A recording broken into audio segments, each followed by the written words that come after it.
नमस्कार दोस्तों, स्वागत है आपका आपके अपने YouTube चैनल कष्ट हरण में। मित्रों, आज हम भगवद गीता के प्रथम अध्याय के श्लोक नंबर 42, 43, 44, 45 एवं 46 पर विचार करेंगे। दोषे रेते कुलघ्राणां वर्णसंकरकारकैः उत्साधन्ते जातिधर्माः कुलधर्माश्च शाश्वताः। अर्थात जो लोग कुल परंपरा को विनष्ट करते हैं और इस तरह अवांछित संतानों को जन्म देते हैं, उनके दुष्कर्मों से समस्त प्रकार की सामुदायिक योजनाएं तथा पारिवारिक कल्याण कार्य विनष्ट हो जाते हैं। तात्पर्य: सनातन धर्म या वर्णाश्रम धर्म द्वारा निर्धारित मानव समाज के चारों वर्णों के लिए सामुदायिक योजनाएं तथा पारिवारिक कल्याण कार्य इसलिए नियोजित है कि मनुष्य चरम मोक्ष प्राप्त कर सके। अतः समाज के अनुत्तरदायी नायकों द्वारा सनातन धर्म परंपरा के विखंडन से उस समाज में अव्यवस्था फैलती है। फलस्वरूप लोग जीवन के उद्देश्य श्री विष्णु को भूल जाते हैं। ऐसे नायक अंधे कहलाते हैं और जो लोग इनका अनुगमन करते हैं वे निश्चय ही कुव्यवस्था की ओर अग्रसर होते हैं।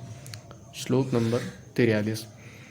उत्सन्न कुलधर्माणां मनुष्याणां जनार्दन नरके नियतं वासो भवतीत्यनुश्रुश्रुम।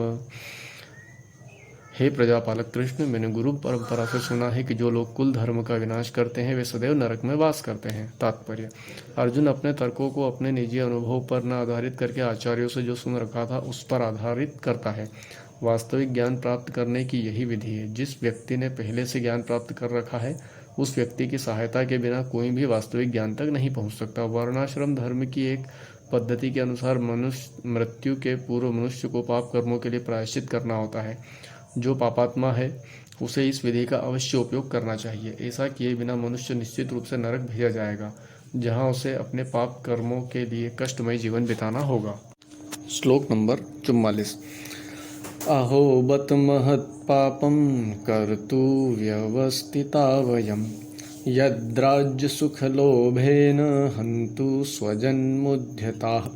ओह, कितने आश्चर्य की बात है कि हम सब जघन्य पाप कर्म करने के लिए उद्यत हो रहे हैं। राज्य सुख भोगने की इच्छा से प्रेरित होकर हम अपने ही संबंधियों को मारने पर तुले हैं। तात्पर्य: स्वार्थ के वशीभूत होकर मनुष्य अपने सगे भाई, बाप या माँ के वध जैसे पाप कर्मों में प्रवृत्त हो सकता है। विश्व के इतिहास में ऐसे अनेक उदाहरण मिलते हैं, किंतु भगवान का साधु भक्त होने के कारण अर्जुन सदाचार के प्रति जागरूक है, अतः वह ऐसे कार्यों से बचने का प्रयत्न करता है।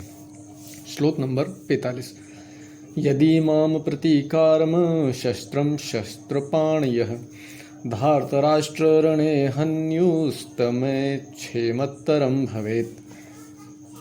अर्थात यदि शस्त्रधारी धृतराष्ट्र के पुत्र मुझ निहत्थे तथा रणभूमि में प्रतिरोध न करने वाले को मारे तो यह मेरे लिए श्रेयकर होगा। तात्पर्य: क्षत्रियों के युद्ध नियमों के अनुसार ऐसी प्रथा है कि निहत्थे तथा विमुख शत्रु पर आक्रमण न किया जाए, किंतु अर्जुन ने निश्चय किया कि शत्रु भले ही इस विषम अवस्था में उस पर आक्रमण कर दे किंतु वह युद्ध नहीं करेगा। उसने इस क्षण पर विचार नहीं किया कि दूसरा दल युद्ध के लिए कितना उद्यत है। इन सब लक्षणों का कारण उसकी दयाद्रता है, जो भगवान के महान भक्त होने के कारण उत्पन्न हुई। संजय उवाच। श्लोक नंबर 46।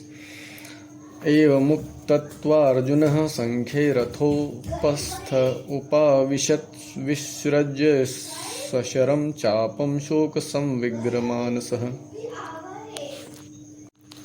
अर्थात संजय ने कहा, युद्ध भूमि में इस प्रकार कहकर अर्जुन ने अपना धनुष तथा बाण एक ओर रख दिया और शोक संतप्त चित्त से रथ के आसन पर बैठ गया। तात्पर्य: अपने शत्रु की स्थिति का अवलोकन करते समय अर्जुन रथ पर खड़ा हो गया, किंतु वह शोक से इतना संतप्त हो उठा कि अपना धनुष बाण एक ओर रखकर रथ के आसन पर पुनः बैठ गया। ऐसा दयालु तथा कोमल हृदय व्यक्ति जो भगवान की सेवा में रत हो आत्मज्ञान प्राप्त करने के योग्य है।